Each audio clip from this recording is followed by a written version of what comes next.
in my approach to this question, let's see what they're saying. We have a structural strain loader system made of a rigid bar CEG that is pin supported. It's pin supported at point E. Okay, so it's pin supported at point E and attached to a vertical steel rod at point C. Okay, someone trying to join us. Okay, at point E there, pin supported at point E and attached to a vertical steel rod at C. So of course, everything they're talking about is right here. The rod is attached to another bigger steel rod, BA. So it's attached to another bigger steel rod, BA, somewhere here. And then what else is happening there? Which is attached to a rigid foundation. Yeah, which is attached to a rigid foundation. Loads are applied on the bar at D, F, and G. Also, given the mass of the bar is this, that's kg per meter. Then a few dimensions have been given to us, and the forces at F, at G, and also at D, those have been specified. Now, how do you approach a question like this one? Well, the first thing you start with is this system here. So we have the beam itself, that is CEG. So this is what we want to focus on.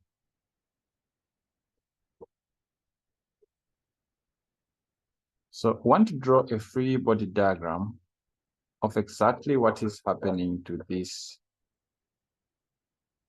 system. Okay, so in this case, this is our object. So what we want to do here is to account for the forces which are present, just as Kunwano was saying. So the most immediate forces that you see are the applied forces. We have one at point P, at point G, I mean. So we have one force at point G. Then we have one force at point F. Then we have one force here at D. But then we have this point here, C. The force that they are asking us to find here, it's actually a force that is running along this beam, along this rod CB. So we expect that the force we're trying to find here is a force that is going along that direction. So I'm just going to assume direction to be like that. So this is what we are trying to aim for. FCB. So this is where we're starting from, but then we start making a few more observations. Firstly, this is pin supported. In other words, what we have here is a pin. So having a pin here, we expect that we're going to have reaction. And the pin does not react to rotation. So we expect this pin to create reactions in the horizontal axis. I'll assume to be to the right. I'll say this is the reaction in the x-axis, and also one more reaction in the vertical axis. And I will assume this, I will just label this as reaction in the y. Now, the reactions have been accounted for. What is left? Well, the weight. The question tells us the mass of the system. They don't really specify the mass exactly, but instead they give us some form of density, not necessarily mass of a volume, but mass with length. So let me take that as the length density. Let me call it length density. The length density here is given as, according to this question, this is 7.8 kgs per meter. So that is 7.8 kgs per meter. But we want to find the weight that comes from that, that object. So we can't necessarily use the 7.8 the way it is. Instead, we want to compare it to the lengths that have been given here for this particular object. But the problem here is, if you look at the length of the object as a whole, it will mean that you'd have to start from here, go down like this length plus this length, all the way up to there. That is what will give you the full length of this material. But even if you were to use that approach, the question would be, where would that weight be located? Where would it be concentrated? That would be a problem for you to worry about. So instead of taking that approach, in my method of approaching this question, I choose to break this beam into parts. One part would just be this piece here. So that for this piece, I can ask myself, what will be its weight? So I'll look at this piece separately, and I will determine the weight of this piece and what it is doing to the system. So I'll look at the weight from here, and I'll also then look at the weight from the upper section. So I'll break this into two separate weights. Of course, their influence in the end will have to be the same, so we really don't lose anything there. So from here, let's focus on the piece from C to G, and we want to determine the mass of the piece from C to G. The length from C to G is a summation of HEF and HFG. So if we come back here, HFG is 1133 millimeters. And then that is FF as an HFG. That's FHG.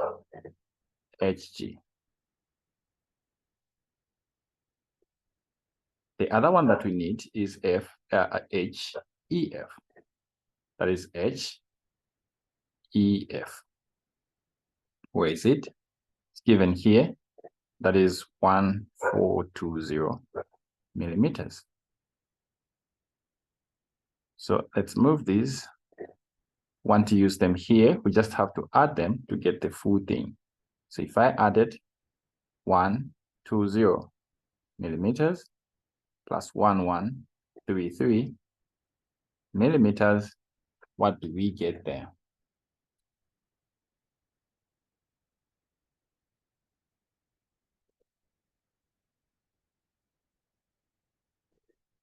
Okay, so here, the whole thing, from here all the way up to the far end, comes out as 2553 millimeters. So this becomes the length. Now, see how it goes. To get the mass, what I see here is that to get this, this length density, it's like they divided mass times length. So if I wanted to get mass from this, I would have to cross multiply, or I would have to say mass will be equals to this length density multiplying the length. But we have one problem here. If I was just to get this and bring it here, the trouble would have is with the length here. The length that we got earlier on, I copied it, then I did something else. So that was 2553. But look at this, the units here, millimeters. For them to interact, you need them to also be in meters. So of course, to convert millimeters to meters, you'd have to divide by 1,000, which would bring the decimal point here. So this becomes the length in meters. And doing this gives us the mass. Gives us the mass as not 7.8. So the mass comes out as 19.9134 kgs. So you have the mass. But remember, to use it here, we don't need the mass. Instead, what we need is the weight. And if I was to approximate, this piece seems to be longer, And if this is uniform, then we can assume that the weight of this object will be located somewhere here. This is just an assumption. The weight has to be located exactly on the midpoint of that object, and the weight is mass times gravity. And the mass was 19.9. You just multiply my 19.9 by 9.8, and I get 195. So the weight here comes out as 195.15 newtons. But just for future reference, this section from E to G is assumed to be right on the center. So the distance from this point to where the weight is, we expect it to be exactly halfway the distance from here all the way to the far end. If you recall, this distance was found earlier. It was 2.553. This was 2.553 meters. So half of 2.553 divided by 2 gives us 1.2765 meters. So this is just one section here. We now have to do the same thing for the upper part here. That is CE. We also have to factor in the weight of CE. So what is happening to the weight of CE? Well, we need the length of that section from C to E. But what are we given? What we're given is the... Sir, yes, please. Where did you get the length from E to the center of the weight, center of weight of the object? The assumption here is that the beam is uniform. If we're dealing with a uniform beam... Oh, okay. You get it, huh? Yeah. Okay. It's not stated in the question, but that is the assumption that we're going to make. Otherwise, you'd have to stress a lot to find it. And then I also wanted to ask where you get the weight from. What did you want? Which mass did you get? The weight was not given. The mass was not given. So I had to find the mass first. The question gave me the length density. I am calling it the length density. They told me that the mass is 7.8 kgs per meter. What that statement is saying is that if you had 1 meter, the mass that meter would possess is going to be 7.8 kgs. If you get how it goes. So the only thing I had to do was to get the length. The length of the section from E to the EG, we found it to be 2.553. So if 1 meter is proportional to this, the question then is, how about 2.553 meters? What will be its mass?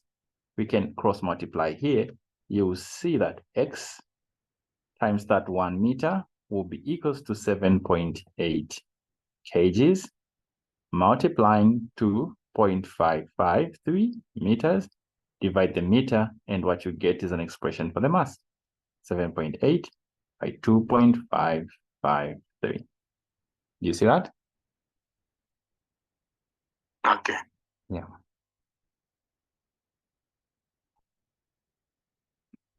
And so the expression of the mass, we can't multiply them because they are different units. The expressions for the mass, what do you mean? As in the 2.553 times 7.8. We can multiply them. I actually multiplied them. Because look at this. There's this meter that is here. It comes to, I was using this to try to help you understand it. It's like I gave you density, the original density. Density comes, let's say, if I gave you the density and I said 10 kgs, density will have meter cubic. And if I told you to say that you have a volume of, let's say, 2 meter cubic, You can easily get the mass from here because you know density is equals to mass over volume. So where there's density, I can put that 10 kgs per meter cubic, and the mass will come out when I place the volume here.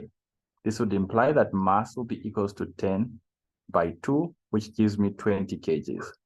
This works in the sense that this length density I keep talking about here, the length density was actually obtained by dividing mass divided by length. How do I know it's mass by length? Because it's 7.8 and they are saying kgs per meter. This is a unit of length. So I know this this length density, it's mass over length. So the length of that section from E to G is that 2.553 meters.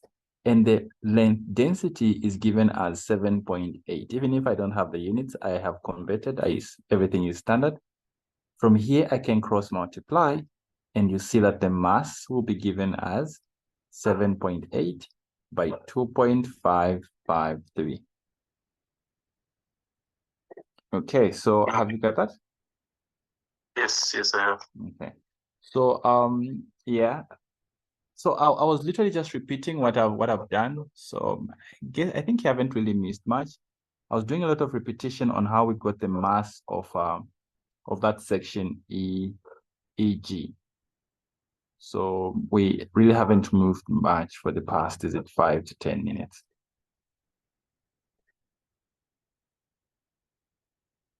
Okay, so yeah. The only thing we have done so far is find the mass of that section EG. After finding the mass of that section EG, we multiplied it by G, gravity, to get the weight of the section EG. So it's just this piece of the beam whose weight we have determined, and we have said that weight will be acting through the center, and it will be going downwards like that. We now have to do the same thing. We now have to find the weight of this section of the beam, and we have to also find the central point of this part and say, hey, our weight will be acting at that point, and we're going to place it there. Okay, so we need to find the length first. If we can use the length, just like we did in the previous case, we can easily get the mass. But the difference in this case is we actually don't know the length of this section CE. The question gives us the length from C horizontal up to this point. They do not give us the length of that section CE. So we first have to use this to find that length. On top, we have HCD and HDE. What are those values? HCD is 720 millimeters. Then HDE, where's HDE? HDE is 417 millimeters.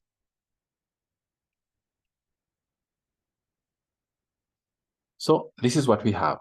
So the length from C all the way up to this point, this horizontal distance, we see that. Yes, please. I have a question. Go ahead. The density length that was given 7.8 kg per meter. It was for the whole bar CEG, right? Yes. So if it's for the whole bar CEG, why did we get that weight, the length? Okay, why did we get that length to determine that weight to determine? Okay, the weight that we got, it's for the bar CEG, right? Yes. Now, why did we get half of that, of the length that we found earlier on, of the length HEF and HFG, to find the center, if I can say yes, the center of the, I don't know, my thoughts are confused, but yeah, I get your point. Like I get your point. Let me try to explain it this way. Sorry, just a minute before you start explaining. Go ahead. The thing The thing that we were getting was for CEG or just EG? EG. It was just EG. Just EG. Here's not the thing. CEG. No, just EG. Here's the I thing. think that's what she asked. Yes, that's what she's asking as well. So Okay. here's the thing. CEG is the whole beam. So the whole beam is CEG. Now, the problem that we have here is when it comes to CEG, if it were a straight beam like this one, it would be easy. You just need the length from end to end and then multiply it by that length density, and you'd get the mass of the whole beam, and then find the weight, and you'd come right on the center and place the weight to be acting there. But this thing is bent at point E. In as much as we can get the length from C to E and also from E to D, then add those, multiply with that length density to get the mass of the whole thing. The problem is this: where will that weight be acting? You'd have to start doing some analysis again to find the position of that weight. What I did here is this. I know to say that that length density is for the whole system from C all the way up to D. But because I don't want to start stressing that where is the weight acting, I decide to say that, okay, what if I approached this beam to be made up of two pieces? One piece is CE. Sorry, one piece is CE. And the other piece is ED. So from here, I can say that the piece from E to D will have its weight, and its weight will be downwards like this. And in the same way, I can also determine the weight of this piece and say it will be acting here, and it will also be going downwards. The truth is, even if I was to determine this by for the system with the two systems connected, their overall weight will still be the sum of the weight of this piece plus the weight of this piece. This is what will give us the weight of both. But in doing this, I avoid trying to find where the weight for both will be, because now I'm just looking at where the weight for one piece will be focused and where the weight for the other piece will be focused. Have I answered your question, Zamila?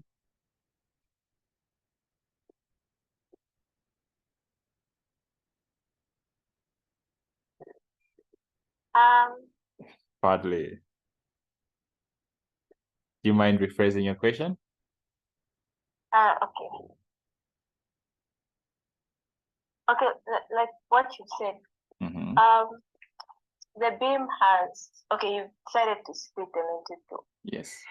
So that you can focus on one thing and focus on the other thing, so that you can find where their weights are being based on, right? Yes. But why? Why? I want to understand why we use the whole mass of the whole thing to It's figure out not where the mass of the whole thing. you got the whole Which one? 7.8 kg. Ah, okay, I get you. 7.8 kgs per meter. Zamila, this is not mass. It's a density.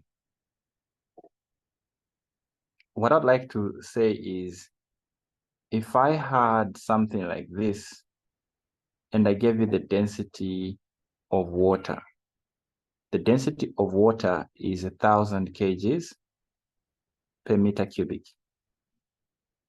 But now if I told you to say, if this is the density of water, what would be the mass of the water in this container, just right at the bottom here? Or I can say you have water on top and water down. but I just want the mass of the water down. Oh, I did. You get it? I did. Okay, thank you. Yeah. So that is the density. It's not a mass. Mapalo, are you also satisfied? Yes, yes, sir. Okay, great. So I can perhaps even use this system here. We were able to get the weight of this piece here. Now, the only challenge we have is determining the weight of the second.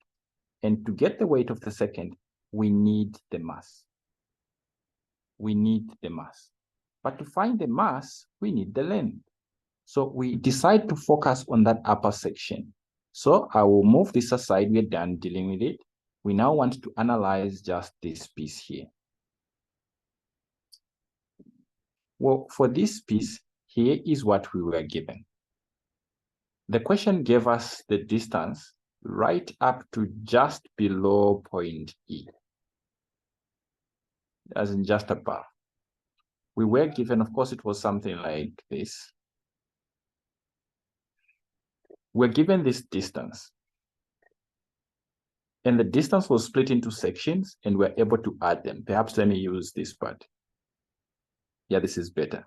We're given the distance all the way from C to this point.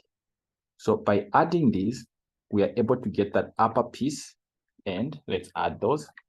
We have 720 plus 417. We get 1137.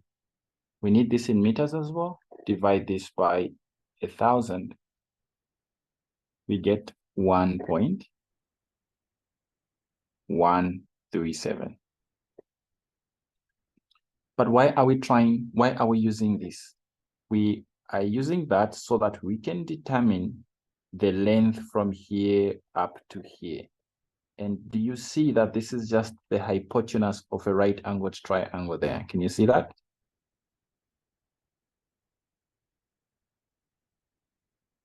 Can you see that the length we're looking for is just the hypotenuse? Yes. Great. But if it is a hypotenuse of a right-angled triangle, then the question is, what angle are we using? The question only gave us one angle, 54.8 degrees. And this angle is this one here. Do you see the one it relates to? Sorry, I hope the phone will fix this for me.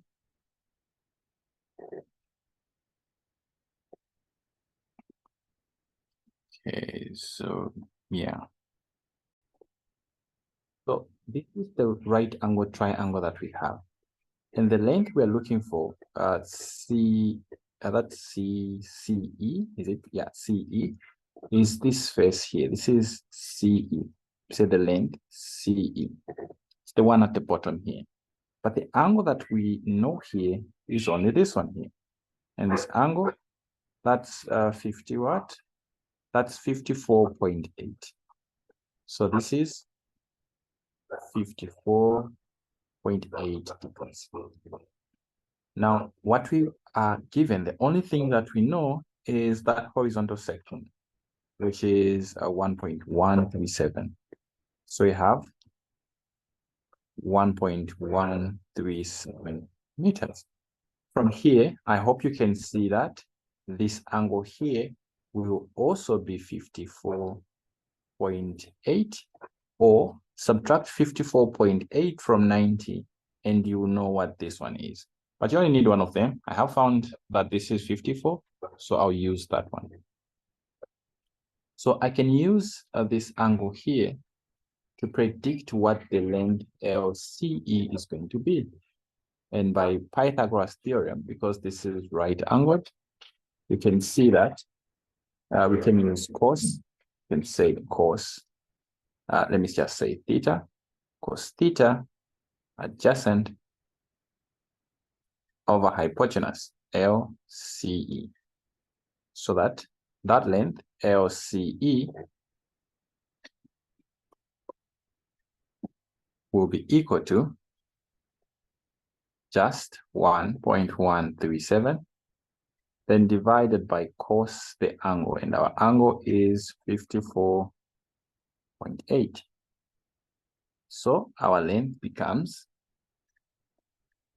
that's 1.137 divided by, that's cos 54.8.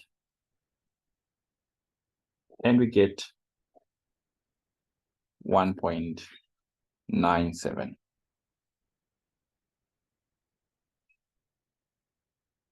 Okay, so that is our length there. So since this is the length of the beam CE, we can now get the mass of that section CE. The mass of CE will be equals to the length density, because it's to the same object, multiplying the length of that section, which is CE. So if we multiply these, the length density is 7.8 kgs per meter, and the length is 1.972 meters. The meter falls off.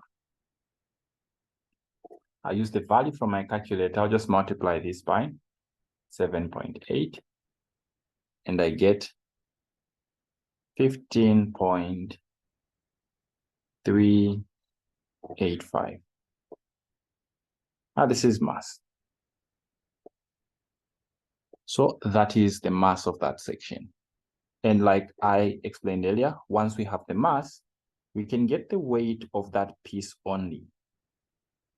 The weight will be equals to the mass times gravity as always. So just multiply this by 9.8, and we get 150.77, let me say 0.78. This is now the weight, newtons. Okay, so this is where we have reached. Now we can draw our full free body diagram. We know the weight will be acting right through the center for this part. Let me copy this. I'll just copy this part. This is my free body diagram now. I can actually cut it from here, and I'll bring it here.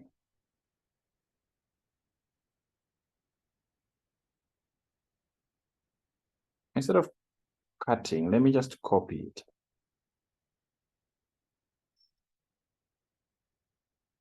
Is it back?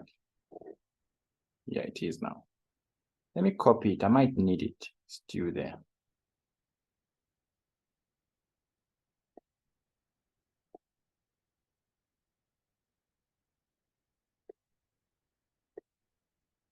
Okay, so let's paste it down here. Okay, so now we have our sections in place.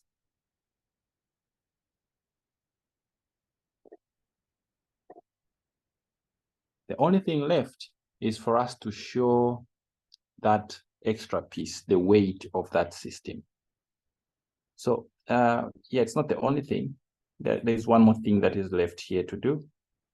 But for the weight, we have seen that the weight is going to be acting. I will position it somewhere a little bit up so that it doesn't confuse you guys when you look at this force here.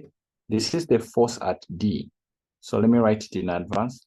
This is the force at D. So the weight, let me position it somewhere here, and it will act vertically downwards. And the value we found there, that was 150.78. Okay, so this is what we have. Oh, there's one more thing here. Most of these are not showing, they're in black as well. Okay, so I think everything that was hidden is back. Ah, this was also hidden out. Okay, nice. Okay, so this is what we have. One other thing that you perhaps might want to do is to express this force here so that it only shows up in component form, as in either in the x-axis or in the y-axis. So you might want to also do that. But in the meantime, if you just want to find, let's say F there, you can work it out. You can find what this force is without converting this into its pieces as well. But I'll let you guys decide if you'd want us to use FD the way it is. If we'd want to use FD the way it is, then we'll need to know the distance from here to here, meaning we'll have to create again another triangle. So it's completely up to you guys. But up to this point, Kondwani, have we done anything different to how you approached it?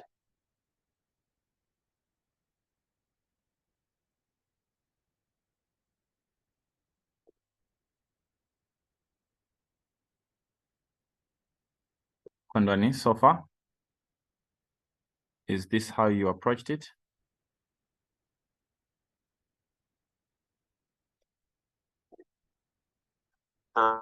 Yes, that's how I approached it. Yes, sorry for that. Okay. Okay. Let's proceed. Okay, so after reaching this part,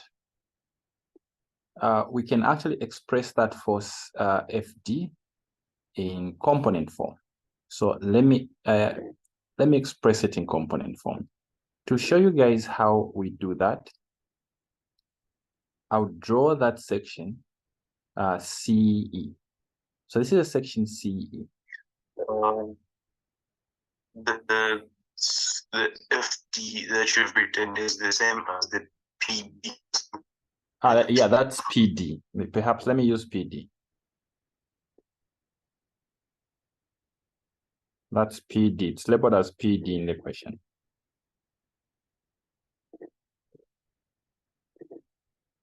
Okay, I hope that's okay now. Okay, now this same force PD, when we draw our section CE, how do we actually get to break that section into pieces? Well, the best way to actually approach it is to make an assumption here. The best way to approach it is with an assumption. So let's look at our question here. So the assumption that we want to make here is that this force